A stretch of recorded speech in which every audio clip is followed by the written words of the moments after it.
Graça e paz, meus queridos e amados irmãos em Cristo, meus amigos.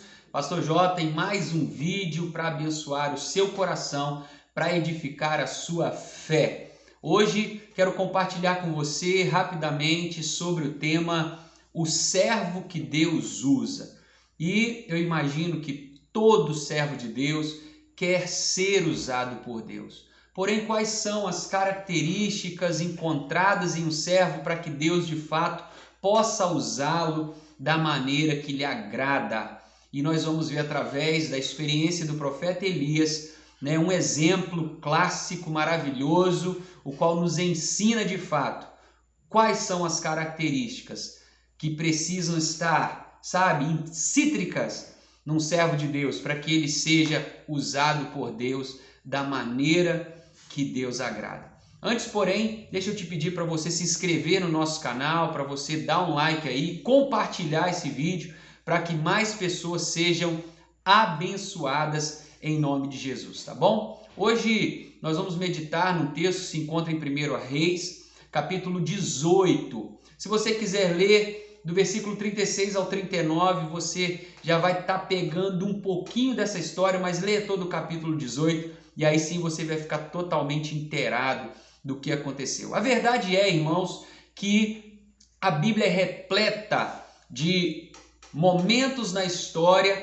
onde Deus levanta alguém para poder usar, né? Deus ele tem, dentro das necessidades que surgem, ele tem prazer em usar alguém. Ele poderia fazer sozinho, mas ele decidiu, e ele é Deus e pode fazer isso, ele decidiu usar um ser humano, usar seus servos. Nós vamos ver, por exemplo, no período do dilúvio, onde ele levanta Noé para construir a arca, né? E através da arca livrar Noé e a sua família e perpetuar assim a espécie humana. Nós vamos ver também Deus usando, por exemplo, Moisés para tirar o povo do Egito com mão forte. Deus poderia simplesmente tratar com o faraó e dizer, eu estou tirando o povo e acabou. Mas não, ele separa Moisés e através de Moisés ele faz uma grande obra.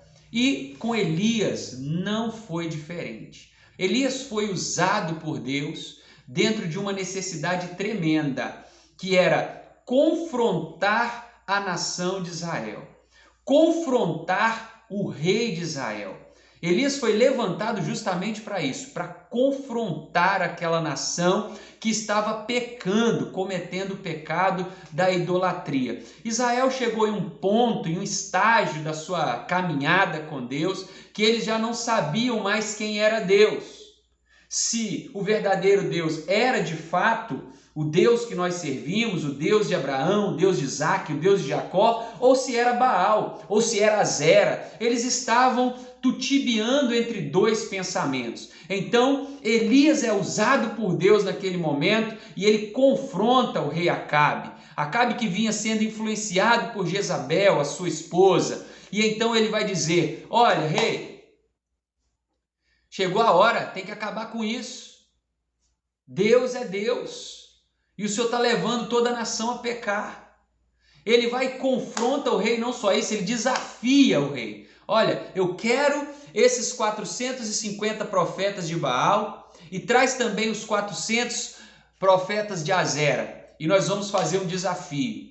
E nós vamos orar a Deus no alto do monte. E aquele Deus que responder com fogo, esse é o verdadeiro Deus. E eles toparam o desafio, aqueles homens acreditavam de fato que Baal era Deus, inclusive o Deus do fogo. Quando um relâmpago passava no céu, eles diziam, olha, Baal está falando. Então, eles achavam que o desafio ia ser fácil.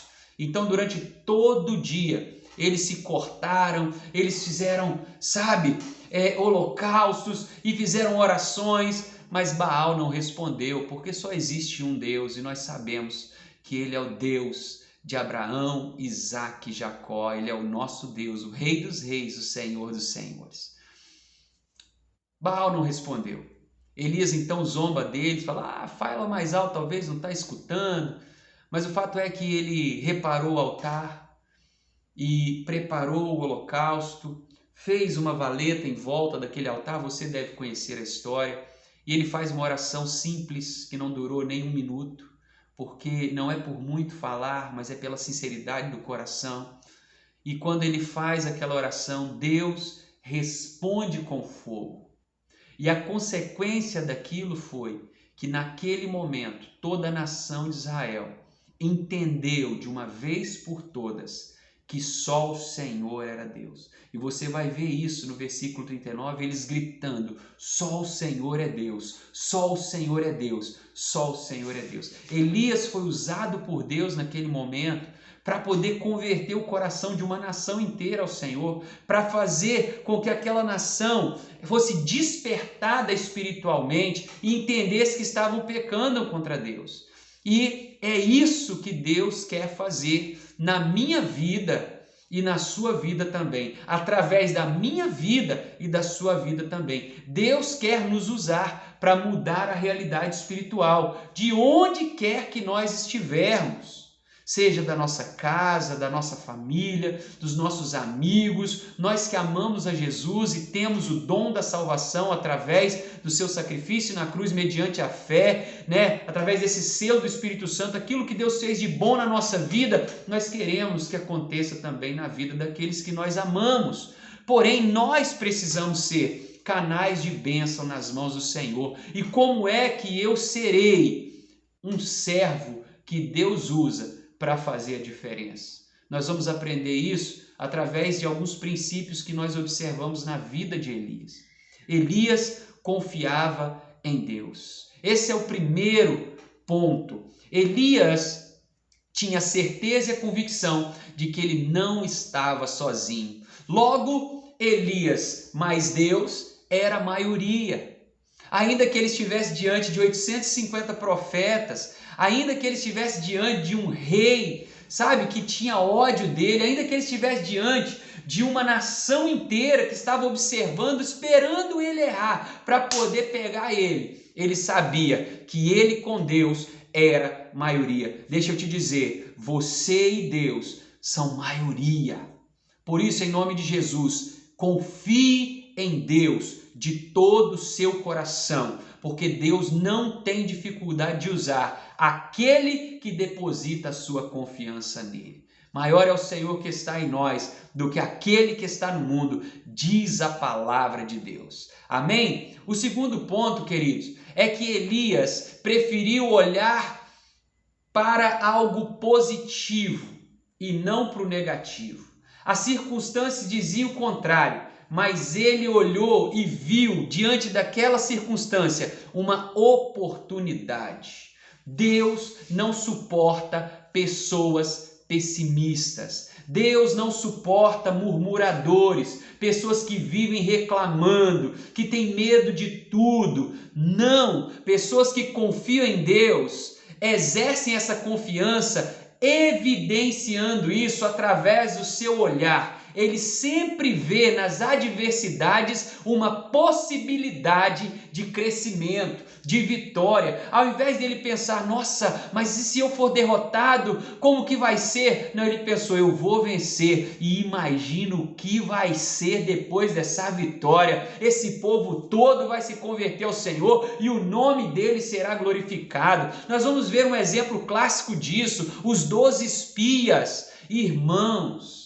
10 chegaram com um diagnóstico, com uma visão negativa. A terra é boa, mas tem gigante. Porém, 2 disseram, não, a terra é boa, nós vamos conquistar a terra e a vitória é nossa em nome de Jesus. Se eu te perguntar, com certeza você não lembra o nome dos outros 10, mas se eu te perguntar quem foi Josué e Calebe, com certeza você vai dizer, esse eu conheço. Por quê? Porque eles eram otimistas. E o servo que Deus usa, ele é otimista. Ele não olha para o problema, ele olha para aquilo que está muito além do problema, que é o seu Deus, maior do que qualquer problema. Aleluia! Louvado seja o nome do Senhor. E o terceiro e último servo que Deus usa são aqueles que estão disponíveis. Talvez você é daqueles que diz: ah, mas eu não tenho talento, eu não sei falar, eu não tenho habilidades. Olha, tem muita gente que tem tudo isso, que tem dons tremendos, porém não estão disponíveis para Deus.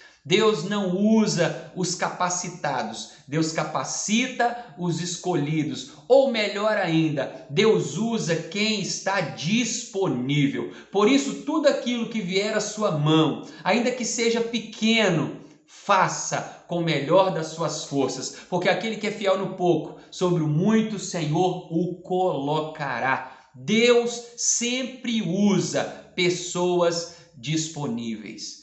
Então, é isso, queridos. Que essa palavra possa, de fato, abençoar o seu coração. E se você, de alguma forma, tem retardado aquilo que Deus quer fazer através da sua vida, deixa eu te dizer, é tempo de abrir os olhos espirituais. É tempo de deixar, sabe, esse comodismo de lado e avançar, permitindo com que Deus use a sua vida da maneira que lhe agrada, porque verdadeiramente Ele tem pressa em fazer. Amém? Deus abençoe a sua vida e até o próximo vídeo, se Deus assim nos permitir. Valeu!